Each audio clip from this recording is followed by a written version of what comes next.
Fallout Worlds introduced a lot of changes and fixes, but there are also plenty of stealthy changes that you may not be aware yet.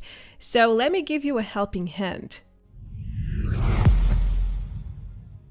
Hello everyone! Welcome back to another Fallout 76 video. The Fallout Worlds DLC went live this past Wednesday, September 8th, and the wind of change hit the wasteland pretty badly. Not so much in terms of brand new content, but still. I already made an essentials guide with the 10 major new features live with update 30. Feel free to check it out if you haven't yet. Now in this video, I'm going to dive way past the patch notes to show you 8 changes and or fixes which are nowhere to be found in Bethesda's notes.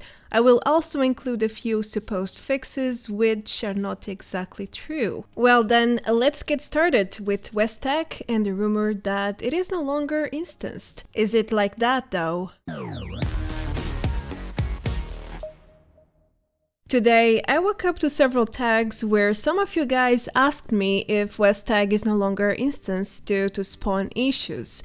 I checked the patch notes again to double check, there is nothing there related to it, so I decided to test myself together with my friend Madocrot, and we discovered something interesting. First of all, West Tek is still instanced with update 30, however there seems to be a bug that can prevent enemies from spawning all the time.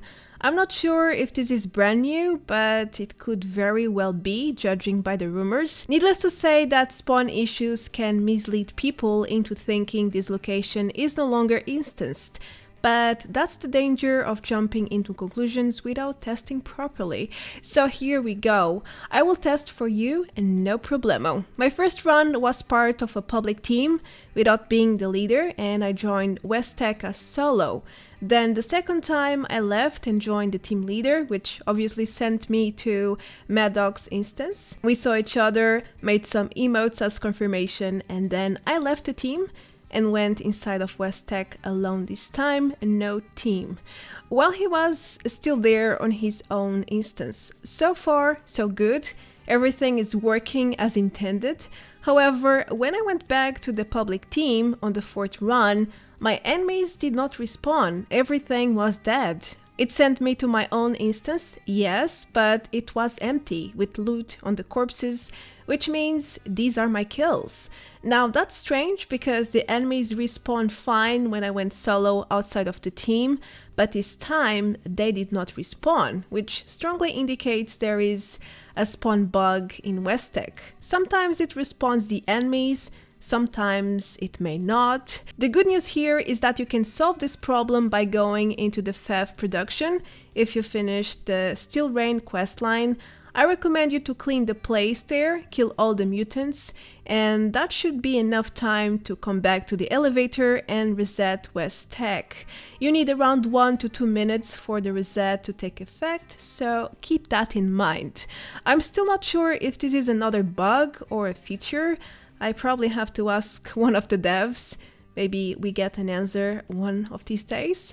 All I know is that forcing the instance to respawn through FEV creates insane amounts of lag, and the assets start to glitch all over the place, which generates rendering issues as shown. Most assets go invisible when you rotate your camera. Now this is a known bug since Still Rain, however it may just got worse with patch 30. It becomes almost unplayable for me with just one single respawn, when before the patch I could always go for 2 respawns at least before server jumping. I don't recommend you guys to reset West Tek after this update, unless you get bugged and no enemies are alive during your first run. It's just too laggy and overall unpleasant to experience. It's easier to just server jump and start clean in my opinion, but I will leave that decision to you. To finish this point, West Tek is still instanced, but there are some heavy bugs which can cause different problems, one being enemy spawn issues. Talking about West Tek, there's a sneaky change related to the toxic goo inside, which is a change also not part of the patch notes. Thanks to everyone who shared their experience with me, by the way, either through Twitter or through my Discord server. Anyhow, it is true, players can no longer pick up toxic goo from environmental sources. For instance, at West Tek, players cannot collect or drink toxic goo from the floor or even from the giant tanks. Such assets cannot be interacted with anymore, for whatever reason. The interaction button is simply gone. I want to believe this is a new bug or a dev's mistake, since it's not part of the patch notes, but on the other hand, someone would have to delete this option or hide it somehow in the game files, so I'm a bit torn. Maybe it is intended after all, and someone forgot to write about it in the patch notes. Maybe that's the mistake. However, I have great news for you. Toxic goo is not a legacy item with update 30, as some people have been saying. Don't you worry. You can still loot it, just not directly from the world. You can still loot the toxic goo bottles on top of the tables in West Tek's main lab, for example. And yes, the item is the same exact one as those you could loot from the ground, from the tanks. I compared my table bottles, which I just looted today, with Madoc's ground looted ones before the patch, and as you can see, the item is exactly the same. Same name and same attributes. As such, don't get deceived about toxic goo being legacy now. I can imagine some people trying to sell it for ridiculous prices already and trying to take advantage of people who think this is legacy now, but it is not. Also, I know Bloodied players got really scared with the news because this item is very important in a Bloodied build. It can easily help to adjust the radiation levels on the go, but you can still farm toxic goo right now, just in fewer quantities. This item is now a rare one, that's true, so use it wisely. The next point is going to bring joy and happiness to most 76 builders, because Bethesda has removed the building restrictions from quite some unmarked locations around the map. In other words, builders have more options to choose from in adventure and private worlds. Again, it's nowhere to be seen in the patch notes, but the player Arsenic Touch was kind enough to share his discoveries over Reddit, which caught my attention. He posted 7 unmarked locations featuring lots of prefabs and assets, which are now buildable for players. I decided to check 3 of them, just to make sure it is real, because it sounded so good to be real, I had to make sure.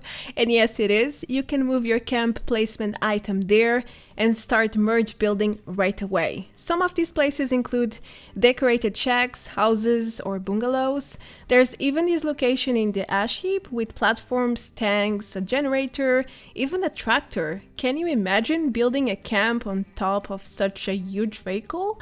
That sounds awesome. I bet there are even more unmarked locations which are now accessible to players, but since Bethesda doesn't share this sort of information, there is no real way to know yet until someone discovers and decides to share it too. Well, at least we have a sharing and caring community, so if there's more, I think we will soon find out. Enjoy the new spots for now. The great news continue with a recipe that has been bugged since the release days, but after update 30 things have changed. That's right everyone, you can now learn and cook Delbert's traditional chitlins, also known as chitlins con carne.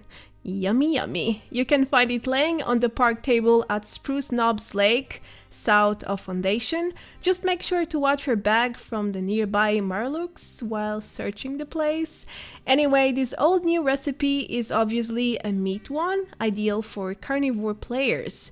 You can get bonus HP and endurance when you eat this food. These are the normal stats without the carnivore mutation active.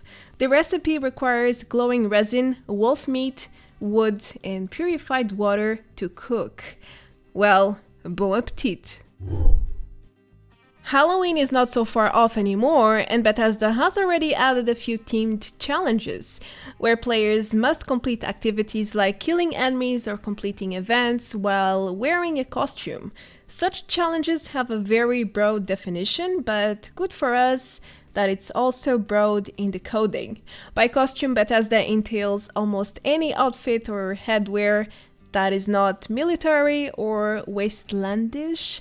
No, really, almost everything is considered as a costume, such as most Raider cosmetics, Mothman stuff, festive entries, you name it. It's like so many things.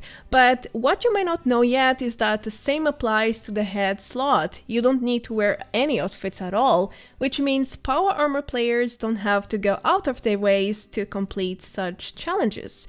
All they have to do is unequip the helmet, sacrifice their molly lights, and wear something like a mask.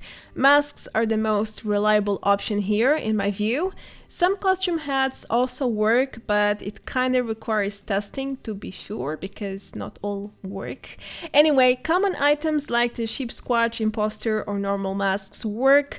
All Fastnah masks work. The Charlie Mumu mask works. Even the gladiator mask works, guys. It's like, it's pretty insane. Just to make sure some don't work, I tested with a reclaimed gas mask, and the kill did not count. So there you go, a trick to use and abuse from now on if you cannot stay away from your power armor, because trust me, Bethesda is planning to release even more challenges like this in the following weeks, so this point might come in handy for you guys. Another change of the grids, not part of Bethesda's official notes, is the graveyard markers. They can no longer get destroyed, well, for the most part. Thanks to Armantes for tagging me about this, otherwise I would probably not be aware of it yet. Anyhow, before update 30, players could damage and destroy almost any graveyard stone in the world. It was like an interactive item, sort of, but now Bethesda decided to honor the dead and ensure their graves last throughout eternity. I spent a while hunting graves today, in the literal sense. I even used different weapons at different locations, and I can't confirm this change is live. In general, graves are now invisible assets, period. You cannot destroy them. However, sometimes it may happen. Like 1 in 100 in my case. I suspect there may be a bug allowing damage to go through, very occasionally though. I managed to destroy this grave, for example, the only one, but my game crashed right after it, so I don't think the system was supposed to let me destroy it. Well, what can I say? It's a fair price to pay for disrupting the dead's peace, I suppose. On the serious side, I just hope this was an easy, quick fix, because otherwise I wouldn't know why they chose this specific point to fix, because we have so many other game impacting issues still live and waiting to be resolved. Alright, I don't know if you have noticed yet, but Bethesda claimed they have finally fixed the emote freeze bug. It's right there in the patch notes, but as skeptical as I am, I went ahead and tested it several times. First on the PTS when it was live, everything worked perfectly there. I could even spam emotes non-stop and I didn't get stuck once. Not even once, guys. It was so refreshing and wow, just wow.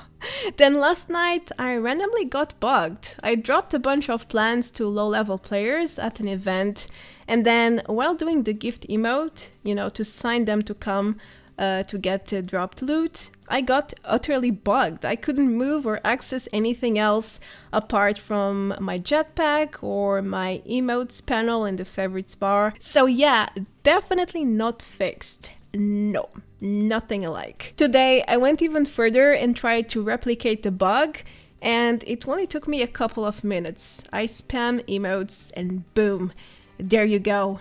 Hello there, my dear friend frozen emote bug. Which never went away, really. So do not get deceived with this one. Patch notes don't always tell the truth. Another fantastic example of misleading patch notes is the Undefined visual bug.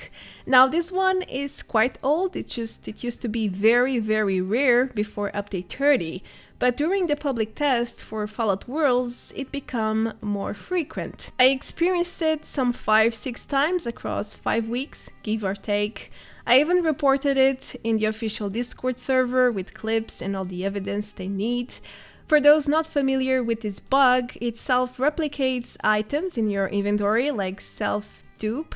If you try to use them, things glitch, items change name to Undefined as shown, or even other names. Eventually, your game will crash. It's like a time bomb. Oh, and if you drop such duped items, you will lose the original too, because it is a visual bug after all.